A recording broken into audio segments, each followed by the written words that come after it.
தேவனுடைய பிள்ளைகள் ஒவ்வொருவருக்கும் சமாதானம் உண்டாவதாக. இந்த நாளிலும் தேவன் நம்மளை எந்த ஆபத்து மோசங்களுக்கும் ஒப்புக் கொடுக்காமல் பாதுகாப்பாக வழிநடத்துவாராக. இந்த நாளுக்கான ஒரு நமக்கு தியான பகுதி என்னன்னு பார்த்தோம் அப்படின்னா, கர்த்தரை முழுமனதாக நம்பாத ஒரு மனுஷனை பற்றி நம்ம பார்க்க போகிறோம். எப்படின்னு பார்த்தீங்கன்னா, அவர் கடவுளை பற்றி நம்பாத ஒரு மனுஷனாக இருந்ததுனால அவர் எல்லாமே நஷ்டப்பட்டு இழந்துடுறார். இழந்து நஷ்டப்பட்டு ஒரு கட்டத்துக்கு மேலே அவரால் தாக்கு பிடிக்க முடியல. இப்போது கடன் அடைக்க முடியாத அளவுக்கு கடன் பெருகிருச்சு, சமாதானம் போயிடுச்சு, சந்தோஷம் போயிடுச்சு, குடும்பத்துலேயும் நிம்மதி இல்லை, சொந்த பந்தத்துலேயும் ஆதரவு இல்லை. இப்படி எல்லாமே இழந்து தனிமரமாக நிற்கும்போது அவருக்கு வாழ்க்கையே வெறுத்துருச்சு. இனிமேல் நம்ம உயிரோடு வாழ முடியாது அப்படிங்கிற ஒரு தீர்மானத்துக்கு வந்து அவர் என்ன பண்ணுறாருன்னு பார்த்தீங்கன்னா, கடலுக்குள்ளே போகிறார். நம்ம கடலுக்குள்ளே போயிட்டு நம்ம வாழ்க்கையை முடிச்சுக்குவோம் அப்படின்னு சொல்லிட்டு கடலுக்குள்ளே போனதுக்கு பிறகு அவருக்கு ஒரு நம்பிக்கை வந்த மாதிரி, அதாவது மனசு ஒத்துக்கலை. இந்த மாதிரி ஒரு காரியத்தை நம்ம செய்யணுமா, நமக்கு தப்பிக்கிறதுக்கு கடவுள் வேறு ஏதாவது வழி செய்வாரா அப்படின்னு சொல்லிட்டு அப்போ போய் யோசிக்கிறார். கடைசி தருணத்தில் யோசிக்கிறார். நல்லா வாழும்போது கடவுளை பற்றி அவர் நினைக்கலை, கடவுள் மேலே அன்பு காட்டலை, கடவுளுக்கு கீழ்ப்படிஞ்சு நடக்கலை. அந்த கடைசி தருணத்தில் யோசிக்கிறார். சரி, யோசித்து அந்த தருணத்திலேருந்து சரி போய் பார்ப்போம் அப்படின்னு சொல்லிட்டு மனசே இல்லாமல் திரும்ப வர்றார், கரைக்கு வர்றார். அப்போ கரைக்கு வரும்போது நல்ல இருட்டு, விடியலை. ஒரு கடலுக்குள்ளே போனது நடுராத்திரி நடுஜாமத்தில் தான் போயிருக்காரு. திரும்பி இருட்டோடு தான் வர்றார். வந்து அந்த போட்டை விட்டு இறங்கி நடந்து போகிறாரு. நடந்து போகும்போது இந்த என்ன சொல்கிறது, இந்த மீன் பிடிக்கக்கூடிய இந்த வலையை கட்டக்கூடிய அந்த கயிறுகள் இருக்கும் பார்த்திங்களா, அந்த கயிறுகள்லாம் காலில் தட்டுது. அது எல்லாத்தையும் தள்ளி விட்டு அப்படியே மெதுவாக நிதானமாக நடந்து போயிட்டுருக்காரு. கொஞ்சம் தூரம் போனோடனே ஒரு முடிச்சொன்ன ஒரு கால் வந்து நல்லா மாட்டிச்சு. அந்த முடிச்சை எடுக்கிறார்.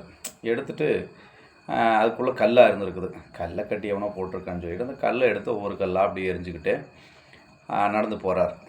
நடந்து போகும்போது இவர் என்னென்ன மனசில் புலம்பியிருந்தாரோ அத்தனையும் புலம்பிகிட்டே போயிட்டுருக்கார். அந்த வீட்டு பக்கத்தில் போன உடனே அந்த லைட் வெளிச்சத்தில் இவர் கையில் வச்சுருந்த அந்த கல் இப்படி எரியும் போது கல் நல்லா மின்னி இருக்குது.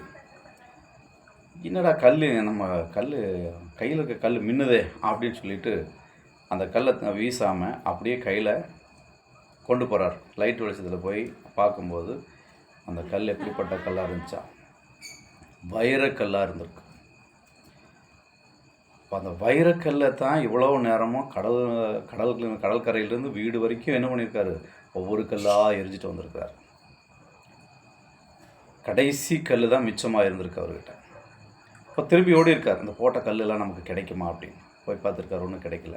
மிச்சமாக இருந்தது அந்த மீந்ததான ஒரே ஒரு கல் தான். அந்த ஒரு கல்லை வச்சுக்கிட்டு தான் அப்போ அதை புலம்பியிருக்கார். நம்ம கடவுளை பற்றி ஒரு செகண்டு தான் நினச்சோம். சாக போகிற தருணத்தில் நம்ம இனி கடவுள் நமக்கு ஏதாவது செய்வாரா அப்படின்னு நினச்சோம். ஆனால் நம்ம நினச்ச உடனே நம்ம சூழ்நிலையை புரிஞ்சுக்கிட்டு கடவுள் நமக்கு கொடுத்தாரு. ஆனாலும் அதை நம்மளால் அனுபவிக்க முடியலையேன்னு வேதனைப்பட்டார். இப்போது அதுக்கு வசனம் என்ன சொல்லுதுன்னு பார்த்தீங்க அப்படின்னா, நீதிமொழிகள் 3ஆம் அதிகாரம் 5, 6, 7 3 வசனங்கள் இப்படிப்பட்ட மனுஷங்களுக்கு உதாரணமாக இருக்குன்னு நான் நம்புகிறேன். படிக்கிறேன், கேளுங்க. உன் சுய புத்தியின் மேல் சாயாமல், மனுஷன் சொந்த புத்தியில் தான் எல்லாத்தையும் பண்ணுறான். உன் முழு இருதயத்தோடும் கர்த்தரில் நம்பிக்கையாக இருந்து. இப்போ சுய புத்தியின் மேல் சாயும் போது நமக்கு இப்படிப்பட்ட ஒரு சூழ்நிலைகள் தான் வரும். உன் வழிகளிலெல்லாம் அவரை நினைத்துக்கொள், அப்பொழுது அவர் உன் பாதைகளை செவ்வாய்ப்படுத்துவார். அப்படி 7வது வசனம் பார்த்தோம்னா, நீ உன்னை ஞானி என்று எண்ணாதே, கர்த்தருக்கு பயந்து தீமையை விட்டு விலகு அப்படின்னு சொல்லி இந்த வசனங்கள் சொல்லுதுங்க. அப்போது நம்ம முழு இருதயத்தோடு அவரை தேடணும். நம்ம சொந்த புத்தியில் நம்ம எதையும் யோசிக்கக்கூடாது, முடிவெடுக்கக்கூடாது. எல்லா நேரத்துலேயும் ஆண்டவர் நம்ம கூட தான் இருக்கார். நம்ம அவரை நினைக்கிறதில்ல. நம்ம பக்கத்துலேயே இருக்கிறாருங்கிற உணர்வு யாருக்குமே இருதயத்தில் வர்றது கிடையாது. இருதயத்தில் அப்படிப்பட்ட யோசனைகளே வர்றது கிடையாது. நம்ம சொந்த புத்தியில் தான் முடிவெடுக்கிறோம், சிந்திக்கிறோம், பேசுகிறோம், சண்டை போடுறோம், வீம்பும் வைராக்கியத்தையும் மனசுக்குள்ளே வச்சுக்கிறோம். இத்தனையும் நம்ம சுய புத்தியில் தான் அது இருக்குது. அப்படிப்பட்ட காரியங்களை முழுசாகவே நம்மளை விட்டு வெறுக்கணும், ஒதுக்கணும். அப்போது கடவுள் நம்ம ஞானின்னு எண்ணும்போது அவர் நம்ம பக்கத்தில் வரமாட்டாராம். நம்ம ஒன்றும் இல்லை, இதுக்கு மேலே நம்மளால் ஒன்றும் வாழ முடியாது, நம்ம போராடி ஜெயிக்க முடியாது, கடவுள் நம்ம கூட இருந்தால் அவராக ஏதாவது நமக்கு கொடுத்தா தான் நம்ம வாழ முடியும் அப்படிங்கிற ஒரு சிந்தை எப்போ வருதோ அப்போ ஆண்டவர் நமக்கு நிச்சயமாக உதவி பண்ண அவர் தயாராக இருக்கிறார். அதாவது ஒரு கை நிறைய கல் கிடச்சிருக்கு, வைரக்கல். ஆண்டவர் கொடுத்தாரு, நிறைவாக தான் கொடுத்தாரு. ஆனாலும் அந்த கொடுத்த ஆசீர்வாதத்தை அந்த மனுஷனால் பூர்ணமாக அனுபவிக்க முடியல.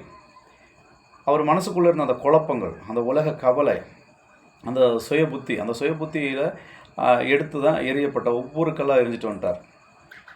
மீதமான ஒரு கல் தான், அந்த மீதமான ஒரு கல்லை வச்சு தான் அவர் திரும்பவும் தன்னுடைய வாழ்க்கையை ஆரம்பித்தார், வாழ்ந்தார் அப்படிங்கிற ஒரு சரித்திரம் தான் வருமே தவிர ஆண்டவர் நிறைவான ஆசீர்வாதத்தை கொடுத்தாரு அப்படின்னு சொல்ல முடியாது. அப்போ அந்த நிறைவான ஆசீர்வாதத்துக்கு நம்ம என்ன செய்யணும்?